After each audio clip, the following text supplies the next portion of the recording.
अगर हम टाइम में पीछे जाए तो आज के मुकाबले कहीं ज्यादा बड़े, खतरनाक और पावरफुल एनिमल्स एग्जिस्ट किया करते थे, जिनके सामने आज का कोई भी एनिमल नहीं टिक पाएगा, इवन लायन, टाइगर या फिर एलिफेंट भी नहीं।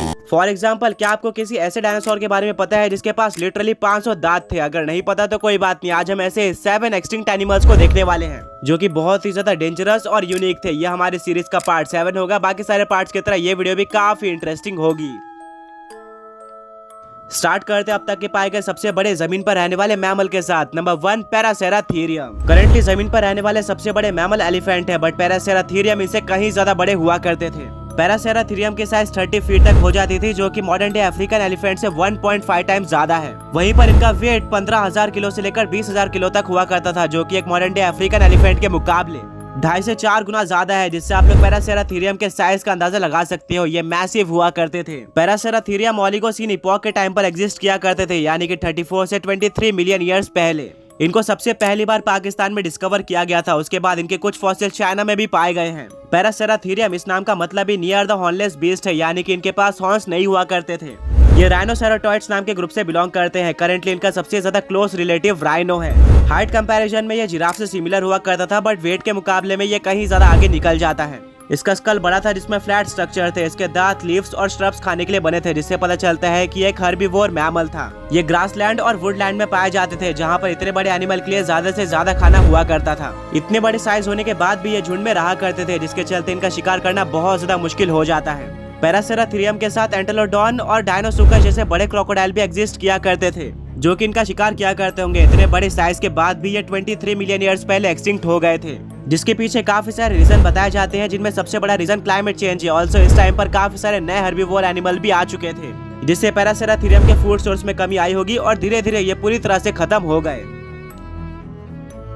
हम सबको पता है कि मॉडर्न डे क्रोकोडाइल्स कितने ज्यादा खतरनाक हैं, बट इनका राज सिर्फ और सिर्फ पानी में है। ये पानी के बाहर यानी कि जमीन पर आकर शिकार नहीं कर सकते। बट आपका रिएक्शन क्या होगा अगर मैं आपको बताऊं कि हिस्ट्री में एक ऐसा यूनिक क्रोकोडाइल भी एग्जिस्ट किया करता था, जो कि पानी और जमीन दोनों पे शिकार करने के लिए माहिर था? वेल हाँ, मिलिए कैप्रोसुकस से। ये 8 मिलियन से 1 मिलियन ईयर्स पहले एग्जिस्ट किया करते थे, यानी कि लेट मायोसीन से लेकर प्लीस्टोसीन इपॉक तक इनके फॉसिल्स अफ्रीका में पाए गए हैं। इनका साइज 20 फीट तक हो जाता था, जिससे ये अब तक के पाए गए सबसे बड़े क्रोकोडाइल्स में से एक बन जाते हैं। कैप्रोसुकस का सबसे यूनिक फीचर उसके दांत थे, जो कि किसी और क्रोकोडाइल के मुकाबले ज्यादा बड़े हुआ करते थे। इवन बिल्कुल एक बोर की तरह ये इनके माउथ के भी बाहर आ जाते थे, इसीलिए इनको बोर क्रोकोडाइल के नाम से भी जाना जाता है। इन दांतों का यूज ये बड़े मैमल्स का शिकार करने में करता होगा। ये अपने टाइम का एपेक्स प्रीडेटर था, जो कि ज्यादातर फ्रेश वाटर नदियों में रहा करता था। कैप्रोसुकस के पैर भी मॉडर्न डे क्रोकोडाइल्स के मुकाबले ज्यादा बड़े थे, जिससे इसकी जमीन पर चलने की स्पीड भी ज्यादा हो जाती थी और यह जमीन पर आकर भी एनिमल्स का शिकार किया करता होगा। यही रीजन है कि कैप्रोसुकस को एक सेमी एक्वेटिक एनिमल माना जाता है। इसका एक्सटिंक्शन प्लीस्टोसीन इपॉक के टाइम पर यानी कि 1 मिलियन ईयर्स पहले हुआ था, जिसके पीछे 3 मेन रीजन क्लाइमेट चेंज, शिकार की कमी होना और कॉम्पिटिशन बताया जाता है।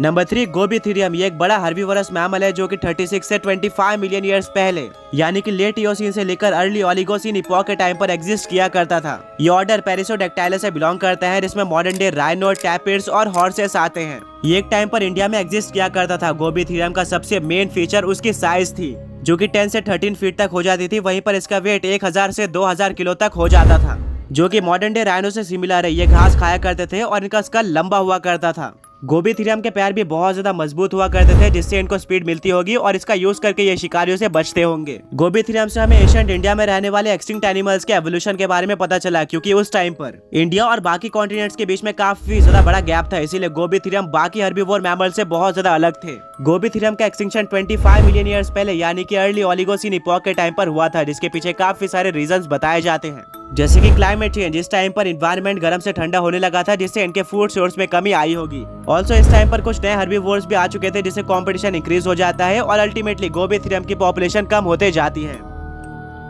नंबर 4, नाइगरसोरस। ये एक बहुत ही ज्यादा यूनिक डायनासोर है, जो कि 115 से 105 मिलियन ईयर्स पहले हमारे अर्थ पर घुमा करते थे। नाइगरसोरस को नाइगर के सहारा डेजर्ट में डिस्कवर किया गया था, इसीलिए इसके नाम का ट्रांसलेशन नाइगर लिजार्ड है। ये एक हर्बीवोर डायनासोर था, यानी कि प्लांट्स और लीव्स खाया करता था। आपके दिमाग में एक क्वेश्चन जरूर आया होगा कि अगर ये प्लांट्स और लीव्स खाया ही करता था तो इसके फॉसिल सहारा डेजर्ट में कैसे पाए गए, क्योंकि वहाँ पर कोई भी प्लांट्स और ट्रीज नहीं होते। वेल, जिस टाइम पर नाइगरसोरस एग्जिस्ट किया करते थे, उस टाइम पर सहारा डेजर्ट एक डेजर्ट था ही नहीं, बल्कि वहाँ पर काफी सारे पेड़ और पौधे मौजूद थे। हर जगह पर नदियाँ भी हुआ करती थी, जो कि डायनासोर्स के रहने के लिए बिल्कुल परफेक्ट था। नाइगरसोरस का सबसे यूनिक फीचर उसका स्कल है, जो कि उसके बॉडी के मुकाबले बहुत ही ज्यादा छोटा था और चौड़ा हुआ करता था। ये चीज बाकी डायनासोर्स में देखने को नहीं मिलती थी। नाइगरसोरस के स्कल में 500 दांत मौजूद थे जो कि अजीब अरेंजमेंट में लगे हुए थे। ये बिल्कुल अनबिलीवेबल है। साइंटिस्ट के अकॉर्डिंग ये यूनिक स्कल लंबे पेड़ों के पत्ते खाने के लिए नहीं बल्कि जमीन पर रहने वाले प्लांट्स खाने के लिए बना था। इसकी लेंथ 30 फीट तक हो जाती थी, वहीं पर वेट 4000 किलोस तक हुआ करता था, यानी कि ये बाकी सौरोपॉड के मुकाबले थोड़ा हल्का था। बिल्कुल मॉडर्न डे बर्ड्स की तरह नाइगरसोरस के स्कल में एयर सैक भी मौजूद थे, जिससे इसके स्कल का वेट थोड़ा हल्का हो जाता था, जिससे इसकी स्पीड इंक्रीज हो जाती होगी।